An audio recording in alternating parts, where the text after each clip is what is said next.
Good afternoon. Woo! Welcome to the first official culmination performance of That's What Teens Say. Please take a moment to silence your cell phones if you have not already. This is a performance. My name is Jenette Jurczyk. I am the creative director of That's What She Said.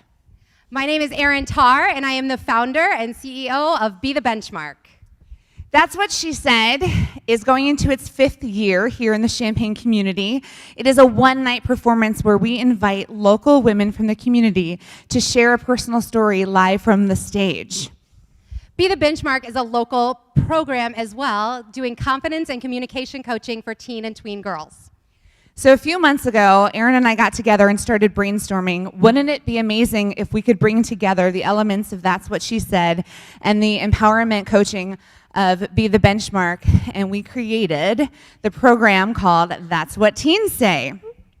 So you are literally about to meet 13 amazing young women who have literally spent not quite 15 hours together over the course of the weekend to get to know themselves better, to learn about confidence, to learn about each other, to learn about themselves, to create, write, own, and now share a story with all of you.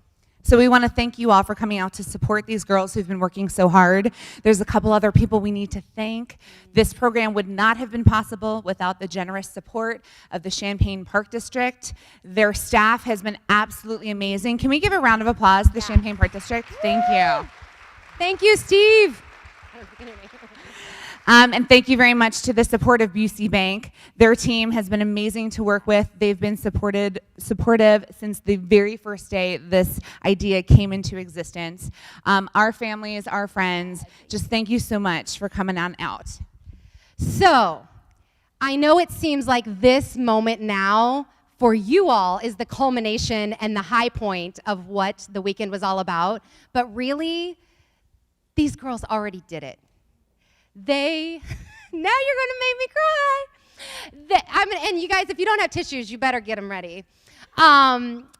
They have done all of the heavy lifting already. They have dug deep within themselves. They have shared of themselves. They have been so brave all weekend long, just stepping in that first moment, not knowing what this program was about. Because everybody that comes after them, when we do this program again, they're already gonna have an idea of what's going on. These girls are the beginning and the start. And so they've already done it. And so as they walk in, I want you guys to give them the support and the love and the standing ovation that they already deserve before they even step on this stage. Can you do that for me, please? Would you like to meet them? So let's all stand up and celebrate. Please welcome your 2018 That's What Teens Say!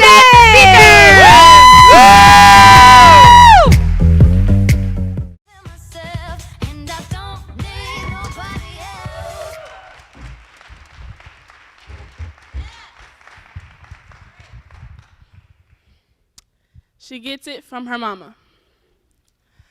I had to learn to love me first. I had to find my beauty before I let that ugliness begin to hurt, but I didn't develop this overnight. I had to make the decision to stop dimming my light, to fight and to make things right with myself. My emotions sit up on my shoulder as if it were a bookshelf, but that would make sense because of how obvious, but that would make sense because of how easy I am to read and how obvious it is when I bleed from an emotional wound that can't be covered up by just super glue. Let me tell you how I managed to get through this thing called reassurance. Is something that I needed from everybody else until I started giving it to myself. I grew up watching my mama walk around with her chest puffed and her chin up with not a doubt in her mind. When I was little, it would amaze me how my mom and her sisters would talk away and I'd be right there as if I wasn't 5 years old. They ain't call me Channel 2 News for no reason because best believe when I got kicked out of the conversation that I wasn't invited to in the first place, I had to go and I had to go and tell Channel 7 News, my little cousin, everything I heard, regardless if it had to do with the bees and the birds. See, I thought all that confidence was a given, but baby, was I mistaken, because to get there, she had to grind. She had to put in the time. Her confidence ain't just gonna transfer into mine. It started with, I am beautiful, I am strong, I am enough, and it's okay to let your guard down. You ain't always gotta be tough. But I guess that's just what happens when you're a diamond in the rough. I had to remember who I was and sometimes who I came from. Mama ain't raised no fool, and she damn sure ain't raised a black queen who doesn't know her worth, so I put myself to work. I developed the I'ma show them attitude, and baby, I put it in full effect.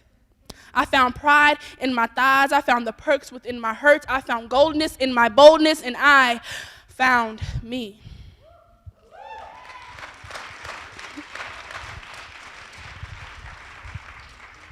Now, don't get me wrong, I still am, but at least I've got a plan, and it does not start with a man. How can I expect anyone to love me if I don't? You think putting yourself first is selfish? Because I don't. Most times, us women spend time putting other people's puzzles together with our own puzzle pieces, leaving ourselves incomplete. You cannot try to live a life that you were not born into. Be you.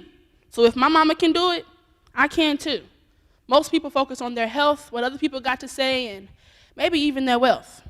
But you can get so far in life if you start with just loving yourself.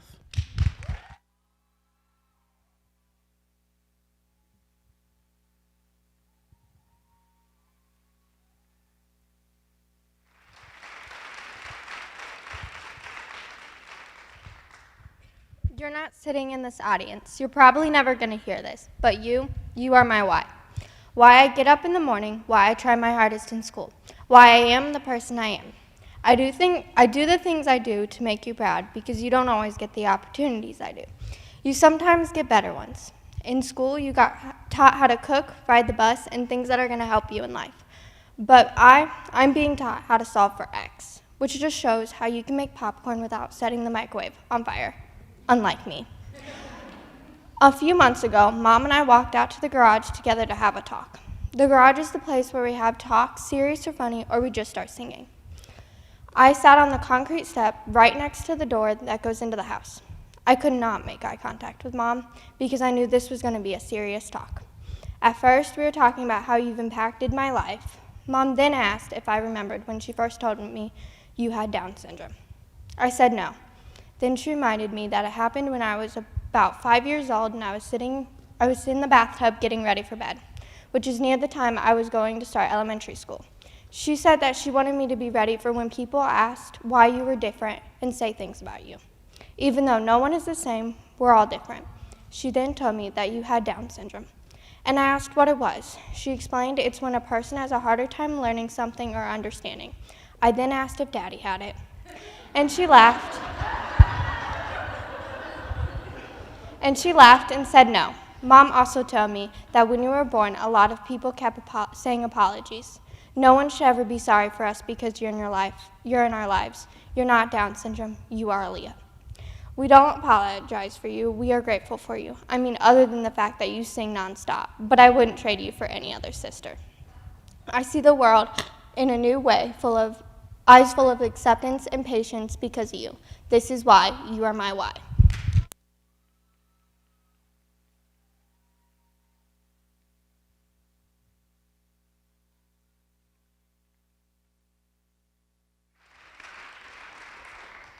Dear Navaya, I know you're okay right now, but it's my turn to come in. You spend your days fighting me, and your nights seem to just go on forever. You promised that you would never quit again, but I am still here. On the basketball court, your thoughts magically leave, and your best friend is always there to push you throughout the day. But I am still here. I am depression, and I brought my sister, the one you know well, anxiety along. We are your opponents on the court, and we are here to win. You push away my presence of thoughts, but I am still here. We see you. We see you laughing with your best friend, making us more and more quiet. We see you taking pictures, calming your young brain from the frightening thoughts we give you to fight every day. We see you going and hanging out with your friends like we have never given you fear to just stay home in bed. You push us away like we were never here, like we're nothing. We know you. We know you have family. We know you have your days. We know you'll never quit and can still be happy. But most of all, we know you're a fighter. Love your closest friends and enemy, depression and anxiety.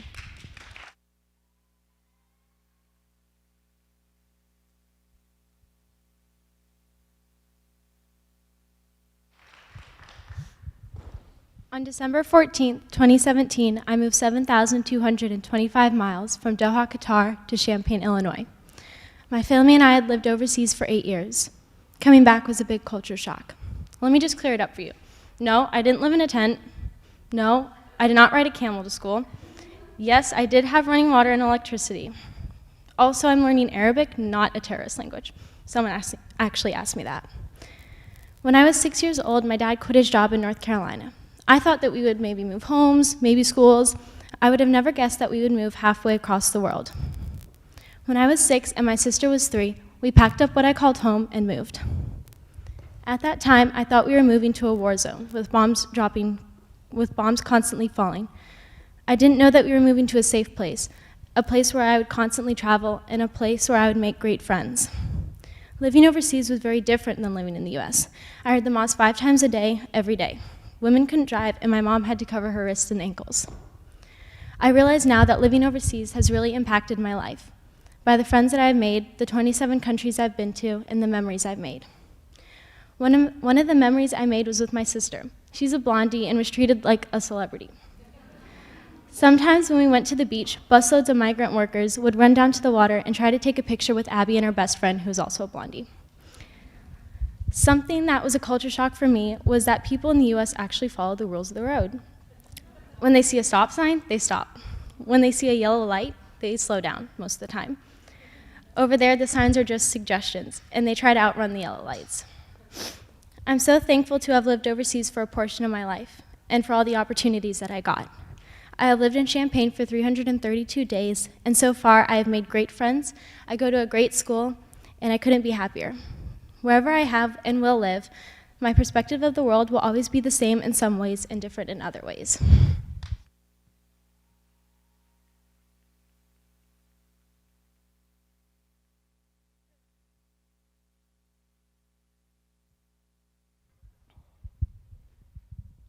So there I was, waiting for my name to be called and for it all to start.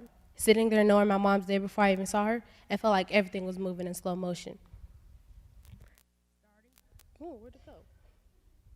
Starting point guard, Jaden for Edison Middle School, small but mighty, checking in at 4'11", Jaden Wilson. Seconds felt like minutes, minutes felt like hours. Nothing, and I mean nothing, was moving fast enough for me. As we circled up waiting for it to start, I felt a mixture of excitement and fear. Knowing everyone would be watching me fail to succeed just didn't sit right with little old me. Kind of like standing here in front of you all, watching you guys listen to me speak. Everything else faded besides 9 girls, the ball, and me. Time picked up, and before I knew, the game was almost over. I felt all this adrenaline and my heart beating fast. It was time for a show. In this very next moment, I knew on the court is where I belonged. I ended the game with 15 steals, 5 assists, and 30 points. Sorry, not sorry, Jefferson girls. I asked Mama Russell how she would describe me on the court. She said confident, fast, fierce, feisty, aggressive, a leader, and a beast. However, these traits don't just describe me as an athlete, they describe me as an individual. These traits have always served me well. At an early age, I learned how to deal with the death of family members, gunshots going through windows of a safe place I called home, getting flashed on my way to school and followed on my way home. From being let down by someone who's supposed to love me and being told I couldn't play in the mud at school because it was unladylike.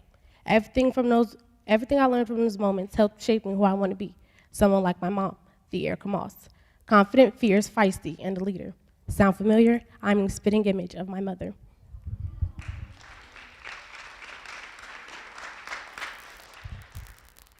She is my life coach. She had made sure I had strong men to help guide and coach me. Coach Henry, Coach Poncho, Coach Wells, and Coach Maples. They not only helped me with my game, they helped me beyond the game. If you do not take anything from my story, take this one thing I learned from my mom. Everything you see and do is a lesson. And what you choose to do with that lesson is up to you. So pay very close attention. Even the small things can change your life perspective. You just heard from 5'1" Jaden Wilson, Beyond the Game.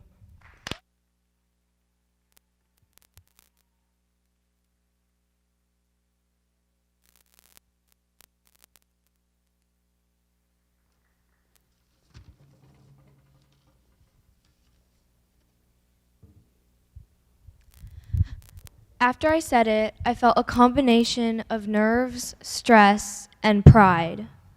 I was shaking uncontrollably. Wait, let me back up.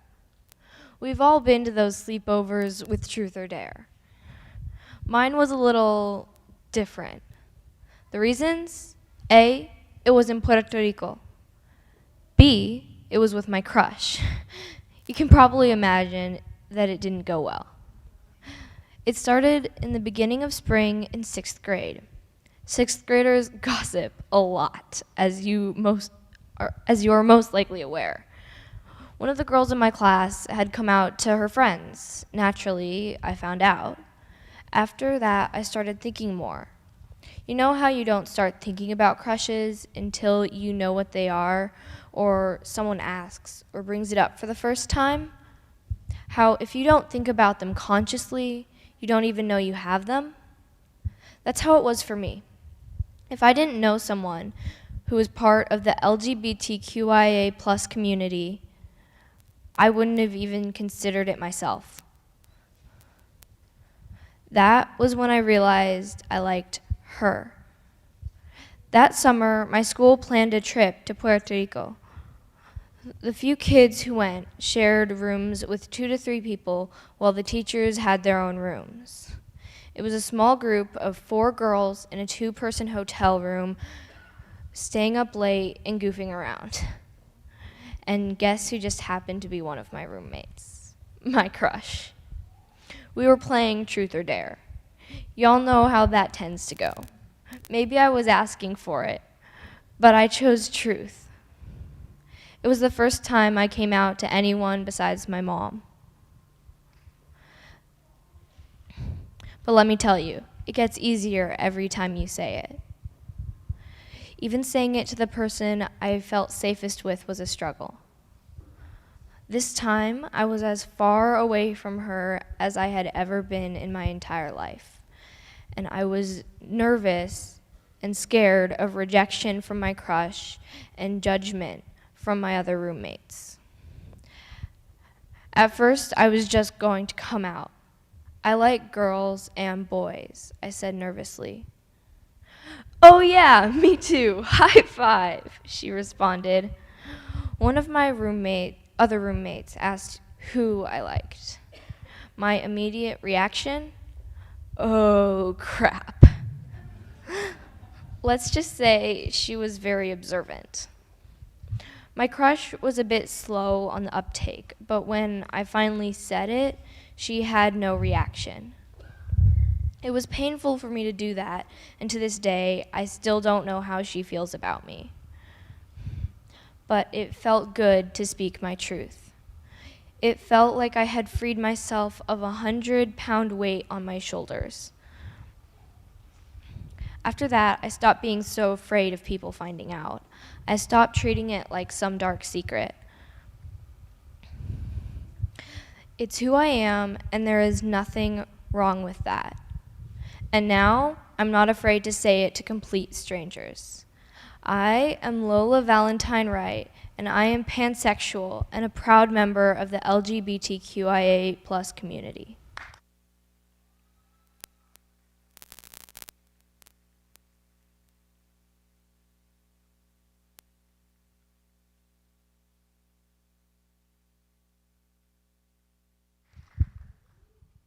A perfect family. A mom and dad with 2 kids, always laughing and smiling, going on family vacations, doing everything together.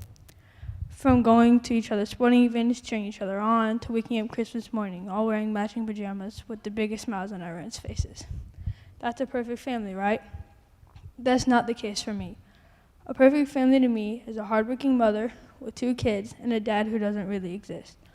A perfect family to me is my best friend, my best friend's family, and my teammates, my coaches. Growing up with divorced parents has made me who I am. At first, I didn't understand what it was. I didn't get when my dad didn't live with us anymore. I was just a 5-year-old little girl who thought her dad and mom were moving. Truth was that one of them were moving, and it was my dad. He was moving out. As I got older, I started realizing what was really happening, and it hurt. I'm the type of person who doesn't show their pain. I try to hide it, but this hurt too bad to hide. Except I turned my pain into anger. I was angry at my mom, my dad, everyone. At that time, I didn't have a lot of friends. I wasn't a fun person to be around. I always had that negative vibe around people. As time went on and my dad and I's relationship got further apart, I discovered that this isn't a weakness. It was a strength. Everything that happened in my past only made me stronger and helped me realize who I am. With the help of my mom, my best friend, my teammates, and everybody else that has picked me back up every time that I have fallen down, I am me. I am me. I am strong. I can get through what life throws at me, and I am a winner in this game called life.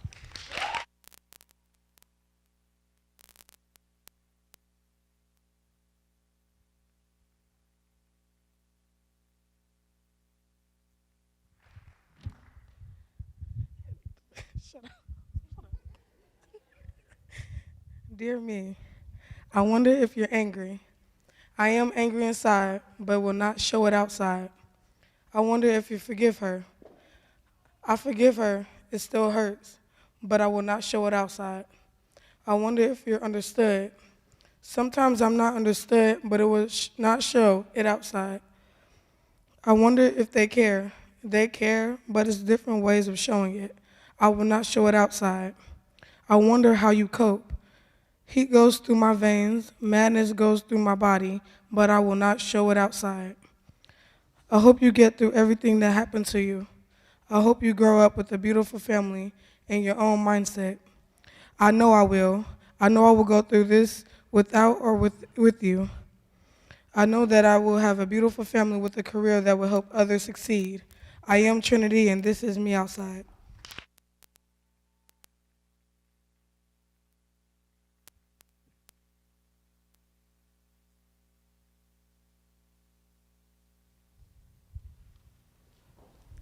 When I was around 2 years old, my biological father died.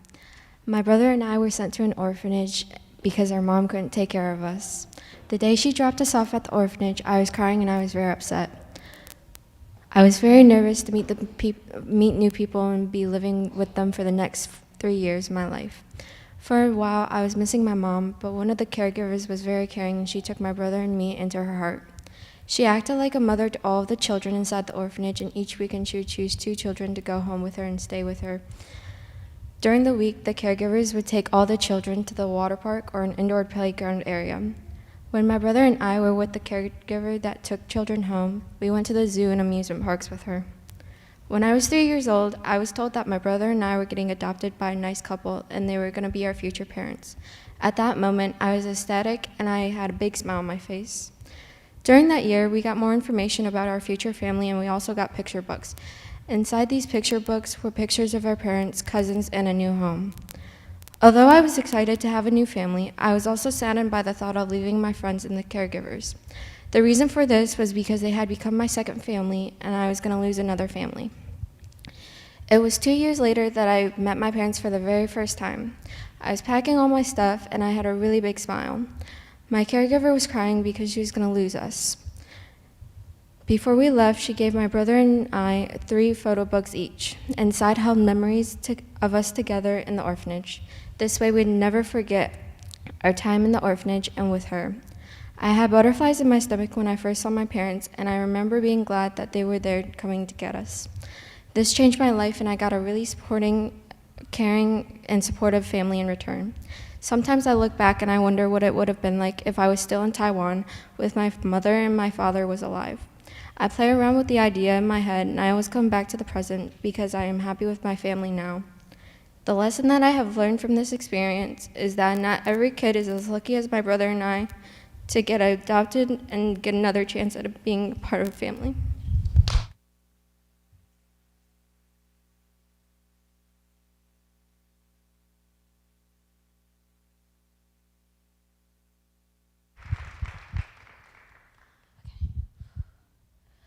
What is it like when someone you love is 8,682 miles away? Well, I'll tell you what it's like. It's like reaching out for the stars dotting the night sky like diamonds on black velvet before realizing that they are too high up for your small hands to grasp. My grandma was my star, and she still is, 8,682 miles too far away. My grandma, where do I even begin about her? She's such a powerful and wonderful woman. She's a writer in Chennai, India, still getting her stories published at the age of 79.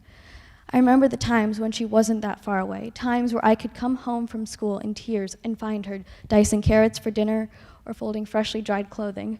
She would drop everything she was doing to wrap her arms around me and ask me what was wrong. I remember breathing in the smell of talcum powder and her Victoria's Secret's bombshell perfume my mother had given her as I sobbed out a story about kids teasing me and keeping their distance because I had been branded weird. I remember her words spoken with such firm determination. You don't need them. You have me. No one at school wanted to be my friend, so she made sure I didn't need one. She was my bestie and my personal cheerleader when I doubted myself. My grandma is the emotional rock in my life, the thing that keeps me grounded. But most of the time, that anchor in my world lives far away. I can't really visit her for Thanksgiving. I can't call her whenever I want to because of the time differences. In spite of that, she's still with me. When I was 5 months old, my grandma got me a pair of star earrings. She gave them to my mom and told them they were for me, and I received them when I was 5. To this day, they are a constant reminder of her, and when I have a rough day, I know she is with me when I'm wearing them. Nowadays, when I come home after a hard day of school, she may not be standing in the kitchen chopping vegetables or doing the laundry. I may not be able to be enveloped in her silky talcum powder, headache-inducing perfume embrace. But I'll always have her strong words in my heart and her golden stars in my ears. Thank you.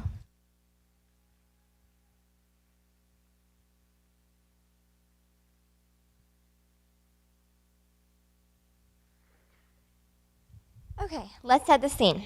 Everyone close your eyes and imagine you are a 10-year-old girl. Yes, even guys. You are dressed your best in a white shoulderless dress with a salmon pink colored scarf, unaware of what is about to come. Now open them. The blinding lights come on that shower your sensitive vision with unnecessary energy. Question after question, long passages and text to read that make your head sting. Sorry. Moving Greek words on a white page with black text is not a good contrast. Finally, spelling and writing, my worst fear. The woman in the room asked me one extremely simple question. She asked me to spell the word difference. I quickly became red in the face, unable to answer the question. I went through 3-hour-long interrogation to find answers. Answers to why I was behind everyone else in reading, why I didn't understand things as easily as everyone else, and why I looked at letters from a different perspective. A single word, dyslexia. One day at school, I was in the lunch cafeteria room, and someone behind me asked, "Why can't you read?"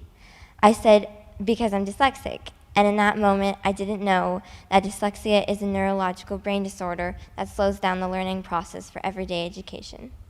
I believed it was stupidity, because that was the label I was given. And now I'm thinking, maybe I should have said, the same reason you have brown eyes. Dyslexia is now a part of me, and I am over the days staying up late nights past midnight, working on a page of math homework or a short story. Julie, my second grade teacher, said, quote, "I have always hoped you knew this struggle would only be a bump in your journey."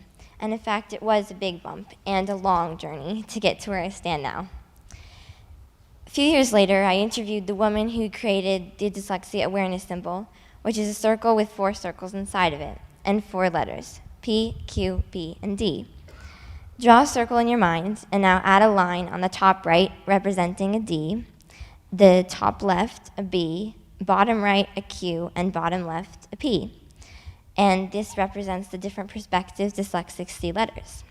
To me, this symbol reminds me of empowerment. On the last week of school, I received a certificate, Incredible Ideas. I was not a very optimistic person, thinking my brain works only one way, and that was the wrong way. I was thinking maybe I couldn't write legibly or spell anything on the face of the earth, but I could tell, speak verbal stories with futuristic characters, and that was incredible to my 5th grade teacher. Now I understand it is incredible to me.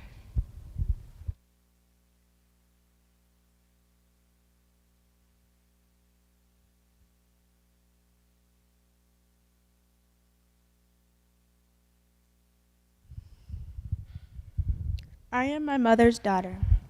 I am who I am today because of her. She has given me courage, insight,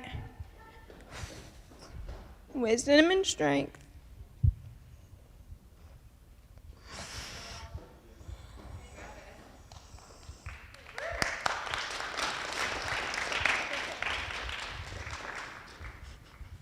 I am my grandmother's granddaughter, and because of how hard she has fought for her life, she still struggled. But her bravery is what inspires me the most. I am becoming the woman I choose to be because this woman have inspired me. But my path has not been easy. Every morning, I wake up and I look in the mirror and I see depression looking back at me. My heart pounds because we both know that you are wrong for what you do to me. A massive brain of minds full of heartbreaking feelings inside. No child should go through. You make me feel like I don't belong here. But guess what? I am beautiful, I am strong, I am myself, and I will not let you take over me anymore.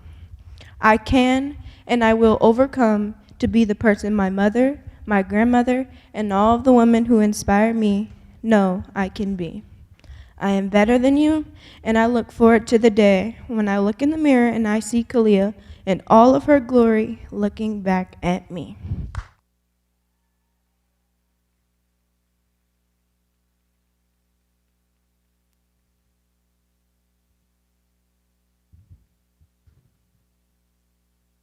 Hi. So, when most people think of gifts, they think of presents for holidays or birthdays. My gift came before I was born. And many people wouldn't think of it as a gift. When I was 6 months old, I started physical and occupational therapy because of an injury, a stroke that affected my right hand in utero. I can't play guitar, do backflips, or tie my shoes. Basically, anything that requires the equal use of two hands. But as a young girl, I still thought of it as a gift, something that was natural to me. Oops, sorry. I got used to it and figured out what I could and couldn't do, and I adapted. My mind and body grew to accommodate my needs. For example, I learned how to wash my own hair and write left-handed. I remember how I'd always tell others proudly that I had a stroke. By 3rd grade, it started to feel more like a curse than a gift. Other children started to twist around my words and criticize me. Kids didn't understand what had happened to me and would start rumors that hurt me. Suddenly, it felt like me against the world. I felt alone. That entire year was mostly full of anxiety, doubt, and sadness. I loathed going to school and especially hated recess, which should have been the best time of the day. I carried these feelings with me for a long time until I was scheduled to have surgery on my right hand. This surgery was supposed to help my right hand function more fully. I wasn't excited or worried or scared about the surgery. But just before they took me away to the operation, I had a realization that hit me like a slap in the face. I realized that it was my hand that made me feel unique and special, regardless of what my classmates said. It was my thing, and part of what made me, me. Realizing that I would now have a scar on my hand made me sad, but now the scar had also become part of me. Look at me, and look at my hand too. I am beautiful, and so is hemiplegia. It has been 4 years since that moment, and I'm still finding ways that my hand is a gift, getting me out a lot of stuff in PE. I'm an interesting, loud, goofy, and brave individual, qualities that I think partly come from my gift of hemiplegia. Okay, Miss Erin made me say that. I did not.